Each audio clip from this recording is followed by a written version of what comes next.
with me as I explore Scotland's powerful and inspiring wee European neighbours. How are they able to do things differently? And what vision do they offer of a brighter future for Scotland?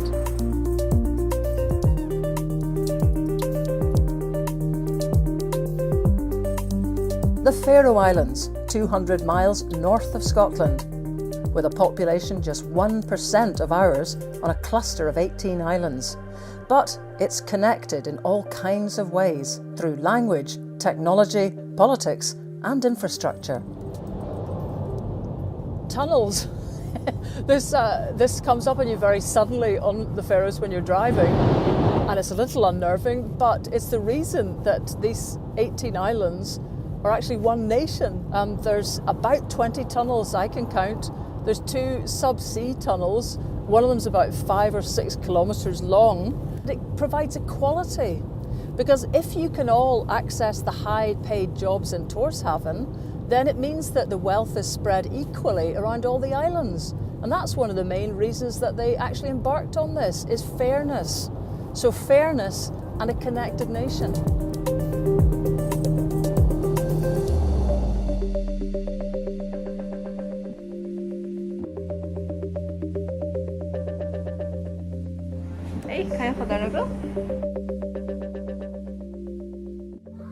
One of the first things that strikes you when you come to the Faroes is what you hear. It's not English, but it's not Danish. It's Faroese, spoken by just 66,000 people across the world. It's about the same size as Gaelic, far smaller than Scots. But when Google ignored their language, they prompted a feisty Faroese response. Faroese Translate. Kvítanaugur means sheep testicles in Faroese. The problem is that Google Translate does not work with Faroese. One of the people behind the Faroese Translate campaign is Tor Verland Johansen, Chief Executive of Sansir Communications. It's a fact that every 14 days a language dies or goes silent in the world. It's very special that a small country like the Faroe Islands have their own language. It is what makes us Faroese. Hvad skal det formente? Altså, er der samme kampagne som? We are so small that the big companies like, for example, Google, they almost neglect us. Because Google have this translation service they call Google Translate, but it doesn't feature Faroese. So instead of just saying, oh, we want it, we said, well, we'll make it ourselves. We will help them with Faroe Islands Translate, powered by Faroese volunteers. And this time we'll make it with live people, real people, Faroese people translating from every language in the whole world, and press translate, and seconds later they got a live translations on Faroese. Or simply learn how to say, we are ready to translate for you at Faroe Islands. We are now working together to officially add Faroese to Google Translate. We went up against Google once again. We didn't have Street View here on the Faroe Islands. So we made up this story about this young woman. She put camera on sheep with solar panels so they could run for several hours. And then the sheep walked around and they filmed these wonderful islands. It works pretty good and the sheep doesn't really notice it. And this story went viral. So suddenly they had this young girl asking Google to come and help her making Street View on the Faroe Islands. And so they did. Look, Google is coming. So now we are all covered with Google Street View. So it was a fantastic campaign for both the Faroe Islands and for everybody, actually also for Google. We are using technology like Skype, FaceTime, whatever, so it feels like that we are here. Technology, we really use it as a people to always be connected. The reason people in the back of beyond could make videos in seconds is the Faroes broadband. You're one of the smallest countries, and you've actually got a massive achievement when it comes to broadband. What is that? We like to think that we have the world's fastest mobile broadband. and there's no other operator that can deliver the speeds that we can. We have mobile broadband coverage all over the islands, even the sea, up to 80 miles from the shore. How did this happen? How were you set up? We are government-owned, even though we are in competition.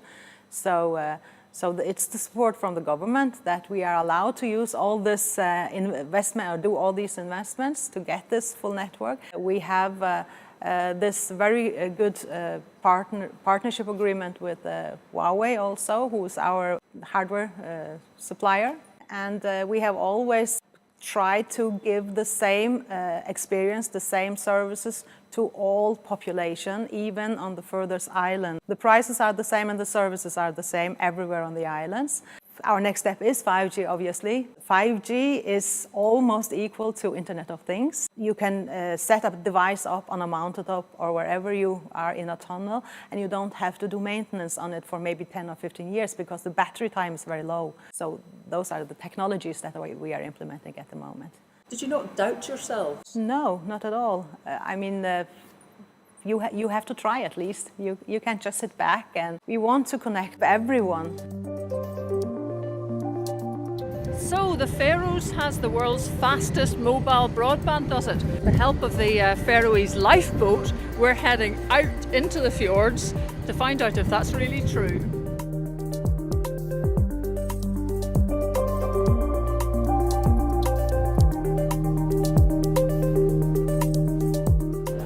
Well, we've left the capital, Tórshavn, now. The lads are stepping on the power and we're heading out into the open sea.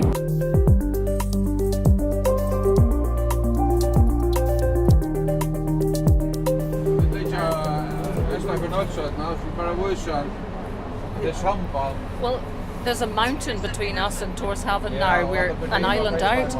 It's quite bumpy, but Magni, who is the captain here, has got FaceTime to his daughter in Copenhagen because we have 100 megabits where we're sitting right now. This is my daughter, she's pregnant, so on the 16th of June I'll be a grandfather again. Hello, Scotland. Og lær mig spille baller. Kan du spille? Vi skal spille. Other aspects of their media are pretty remarkable too. Well, that was a kind of bumpy ride. Back in the hotel now, just trying to chill a wee bit and discovering what's available. And there are 3 newspapers produced here in the Faroes. There are 6 radio stations, including 1 public radio station, and even 1 TV channel that includes international reporting dedicated to the Faroes. That's pretty impressive for 50,000 people. The common factor in all these success stories is the Faroese Parliament. The Faroes is a Danish territory, but has had home rule for 70 years. I'm here in the Lagting, which is the Parliament in the Faroes. It's a dinky but lovely traditional old building, and it's got 33 MPs plus a set of ministers. More importantly, it has got a wheen of powers. I'd say this is the world's most powerfully devolved parliament, and I've come to speak to the Republican MP, Bjørn Samuelsen, about just what clout it wields. Bjørn, the powers that this Faroese parliament has are really quite extraordinary. Can you list what you're able to control here? Well, we are almost in charge of everything. We are in charge fully of taxing, of healthcare, of education, every thinkable thing.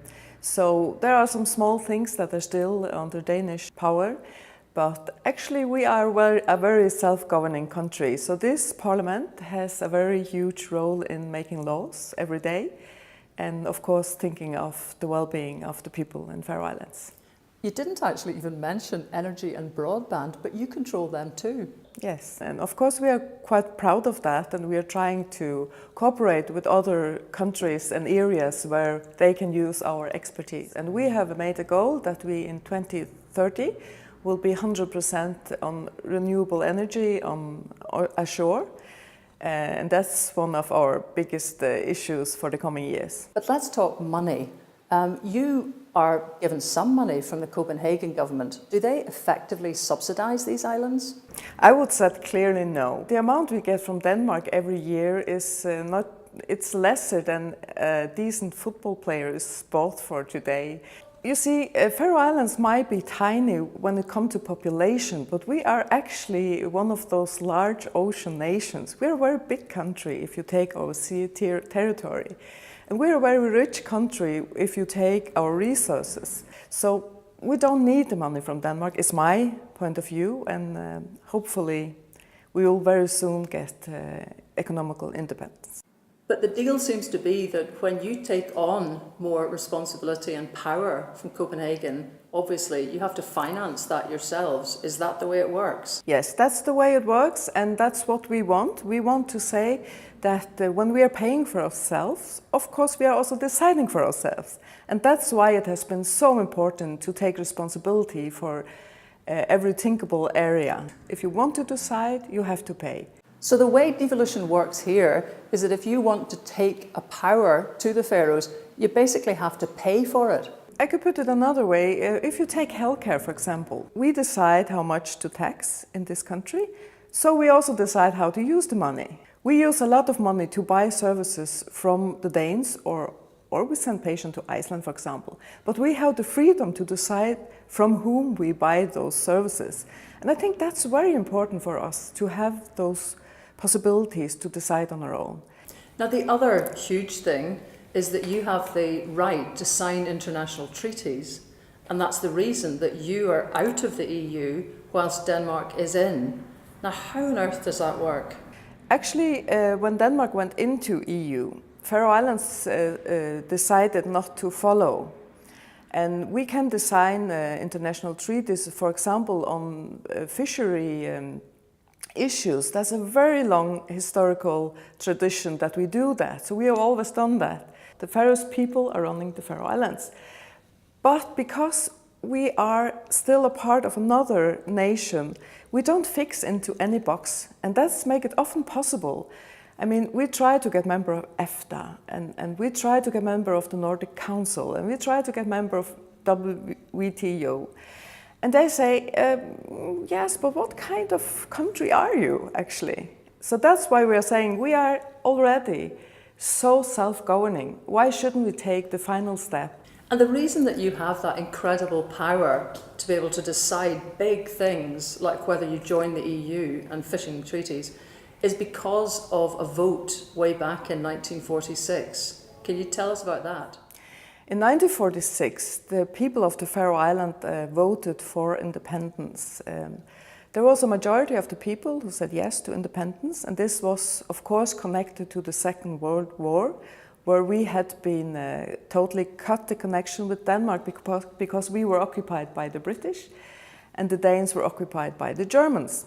So we did very well on our own, so the people said, okay, we will do just like Iceland, we will go out of the coalition with Denmark and we will be a sovereign state. But it didn't go that way, so we got this Home Rule law instead in 1948. And this Home Rule law gave us a lot of competence compared to what we had before 1948. It will still strike people as quite extraordinary that 50,000 people think they can be alone in the world on their own, not even in the EU. Do you get a sense of that from everyone else, how astonished they are at your almost bravery? I think that some people maybe think that we are a bit naive, but I think quite the opposite. It's because we are thinking about the whole world is connected today. There's no such country as being one alone country. We just want the right to decide for ourselves with whom we make agreements. And so we say, when we are a sovereign country, we have the same possibilities as other countries, and we don't fall between two chairs as we often do today. So I think it's quite logical, actually, if you know the story of this country. I don't think anyone in Faroe Islands, or even in Denmark, think that Denmark and Faroe Islands is the same country. I mean, we never were, so So to me, it's quite natural and logical. Of course, some folk are more cautious about the future and think younger generations forget the Faroese economy is essentially dependent on just one thing. We have fish, and fish. You have a polar bear. You didn't kill this yourself, did No, you? no. That is very important to have fish, to eat fish. For 40 years ago, I think it was 20-30 fillet factory on the island here. Huh? Now we have 3 or 4, 10,000 fishermen. Now we have 1,500. We are using the machine to produce the fish. They are going out of the country to produce in Denmark and Germany. We are not producing that in the Faroes. If we have problem with a bad year of mackerel, salmon, it has been the biggest problem in the Faroes, so we can think about. Because we have not anything to fill it up with. We have to go back to the old days where we are a fishing nation and we have to live of the fish who are growing up around the island here. The new fishing people are not thinking the same as because I am too old-fashioned. Island life is traditional and includes the controversial practice of whaling. It's socially conservative too, until now. I spoke to some young students to find out what's changed. Actually, most of the young people, when they decide to study, most of them go to Copenhagen to study, and it kind of becomes like, then it's actually a bit more exotic to stay here, it seems, in a way. So I love the Faroe Islands, so this is like my home. So when I leave, I feel like I always belong here. It isn't hard to get into a place in the Faroe Islands where you have a voice and you can make a change. The question is, should I try to stay and make a change, or should I just take the easy way out and leave? Being close to their parliament has helped these young women feel able to influence the shape of the future, and that's helped reverse population decline, in stark contrast to islands around Scotland. Moving back to Faroe Islands is a bit hot or in at the moment. It's primarily because we have a good economy at the moment, but it also, I think, because we have made some mind changes during the last years. We have, for example, put in place legislation on same-sex marriage, and we have also put emphasis on education and other issues that is important. Yeah. That's why the bill made such a huge difference, because it opened us towards ourselves too, and accepting ourselves. Now we're also talking about like the abortion law. We don't have free abortion in the Faroe Islands, and we keep fighting to have the society that we want. I think also I feel as a woman, I feel like it's also my duty in a way to fight for to making Faroe Islands a country where I want to live in and where my friends want to live, and also the people who study abroad. Like, we want to make this a society where we want to stay, and I guess also being small gives you good opportunity to do these things, because you get your voice heard when you're just 50,000 people. And that's one of the best thing about studying in the Faroe Islands and living here as a young person, is that we can make the society better and make people want to be here. Erica Hayfield is a Scot who's married and made her life in the Faroes, and she has an interesting insight into how things have changed. A few years ago, we kind of hit rock bottom because we were seeing depopulation for a number of years. And I think that we had a huge public debate which really made us question, indeed, what are we doing on these rocks in the middle of the North Atlantic? The government started certain initiatives, and one thing was investment in our university, cultural investment, presenting young Faroese who are abroad with the opportunities that we have. And it seemed to be very much a collective effort in the Faroe Islands. We were determined that we were going to change things round. Over the past 3 years, 21% on average, of the population growth stems actually from immigration from outside the Nordic countries. So that's contributing as well, and that is actually making the Faroes more diverse. From having been unpopular or uncool or a place with no opportunities, it seems to be a hip and trendy place.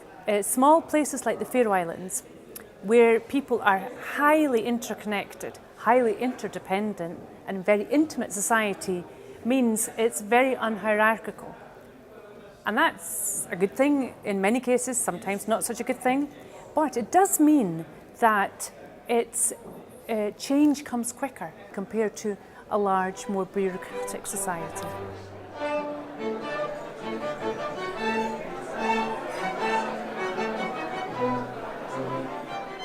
New trade routes have also made the Faroes the hub of the Arctic, a confident international player able to host the massive Arctic Circle Conference. The vision was to create an international platform of dialogue and cooperation, which was in principle an open democratic forum where anybody could participate, whether you were representing governments of major powers, or you were ministers, or you were a global business leader or a major scientist, or whether you were a young student or an activist or an environmentalist, where we had a democratic platform which was international in nature, but in principle open, because most of the big international conferences are closed entities. The sea passages, it's changing quite rapidly. So in this case, in the Faroe Islands, we have a huge possibility. We're strategically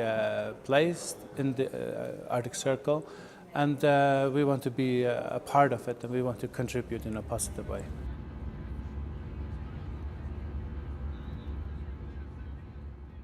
And this nation of just 50,000 people also has its very own airline, and it's government-owned.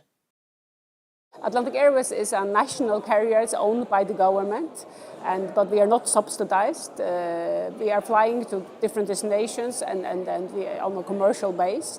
And last year we had almost 300,000 passengers to and from the Faroe Islands, and we are looking forward to receive even more passengers this year, and we are also looking forward to see more tourists in the Faroe Islands. But what is good about having a national carrier, a national airline, is that we always consider first the wishes of our own people. And we are seeing that people are traveling more and more. Faroese people are traveling a lot. And it's very important for our country that people are traveling in order to get new inspirations and to get a good network. And we also see that people can live in the Faroe Islands and walk abroad, and that is only possible because you have a good infrastructure. As a nation, I think it's very, very important that you have a vision.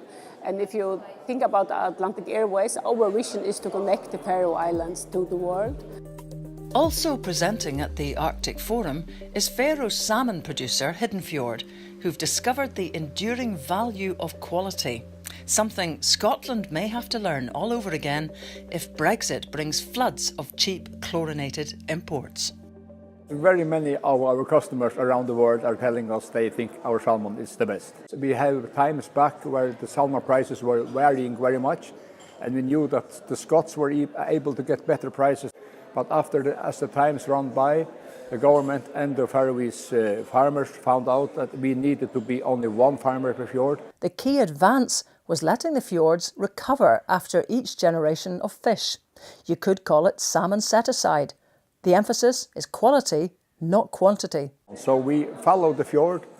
We put in place a regulation in 2003. So after that, you were not allowed to put fish in sea if there was fish there before. So you must have a period where there are no fish. Yeah, and then you go back to virginity, you can say. Many costs will increase.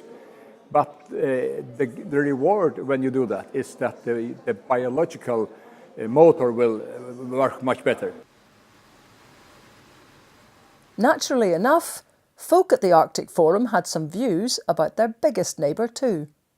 The north is definitely a territory for Scotland. Scotland is definitely a part of the north. To some extent it is right that one of your leaders said a few years ago, maybe you have been too preoccupied with looking at London and discussing your relationship with London. We and the Faroese have demonstrated how small communities in rather isolated territories can in fact enjoy a life of excellence in the 21st century economy. That the remoteness does not have to be a hindrance, whether it's in information technology or economic prosperity or many other areas. And that's important for Scotland because a big part of the Scottish population lives in those kind of conditions. And if you are mapping out an economic future for Scotland, you also have to give the people in the small communities and the remote parts of Scotland the same opportunities as if you are in the center of Edinburgh. And here in the Faroe Islands, they have established on their own an internet telecommunication excellence that is twice the standard of Singapore, which is better than Korea. But the Faroe Islands, 50,000 people spread over these islands far out in the North Atlantic, have been able to surpass both Singapore and Korea by participating in this Arctic or Northern cooperation, whatever you call it. Scotland can be inspired by seeing there are solutions to some of the challenges that Scotland faces. And if there are some economic hindrances, then you just deal with those economic political hindrances. If you go back 15, 20 years, most people would have said communities like Iceland and the Faroe Islands would be at a disadvantage in the technological economic evolution of the 21st century.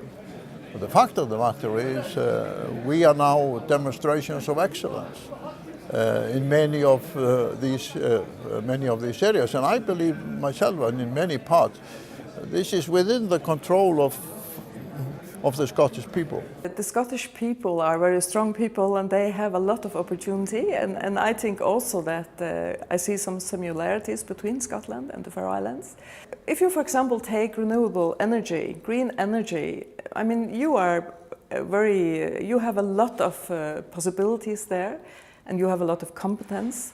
So I think that's one area of many where we could work much more together than we do today. And of course, also when it comes to sustainable fishery, we should talk good together because we are both living off the sea. So I think we have a lot of common interests. So I hope that we can get a closer connection to even closer connection to Scotland. I see Scotland as to England as what we are to Denmark. Potentially we should be independent, that's my opinion, and economically it should be a giant player in Europe in terms of all the export and all the natural resources you have. So it could be it's a country as every other country, and why not be totally and fully independent also economically. In the Faroe Islands we think that, for example, Scotland has much more to offer than we have. I mean, you have so fantastic whiskey, you have fantastic nature, you have fantastic people, you're famous in all over the world, you are friendly people, and so on and so on. You have so much to build on. So when we think of you, we think of, well, what's the problem? The strength of any country is its people, obviously. Because if natural resources will fade away, people will find other solutions, so it's always the strength of the people. The most important thing, I think, for Scottish people is to get the right to decide for themselves. So there's a lot to think about for the future of both our nations, the mighty Faroes and our changing Scotland.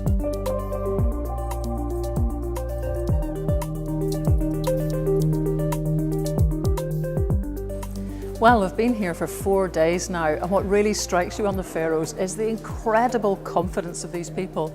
They've had the confidence as a tiny island to take on the might of Google, and they won. They've had the confidence to take on the salmon industries of far, far bigger countries and seem to do better than them. They even seem to forget that they've got things like the world's fastest mobile broadband because they've had it for so long, it's just in with the bricks. You have to remind them that they've actually got such powers that it makes them virtually a self-ruled parliament. So they've got all of this here, and it makes it slightly difficult to see as a Scot because it makes you realise that powers and confidence go together. And because we haven't had them, we're doubtful.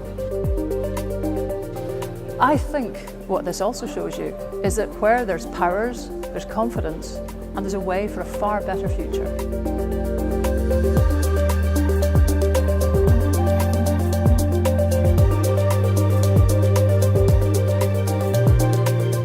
If you'd like to see more films about our successful wee neighbours, please support our crowdfunder.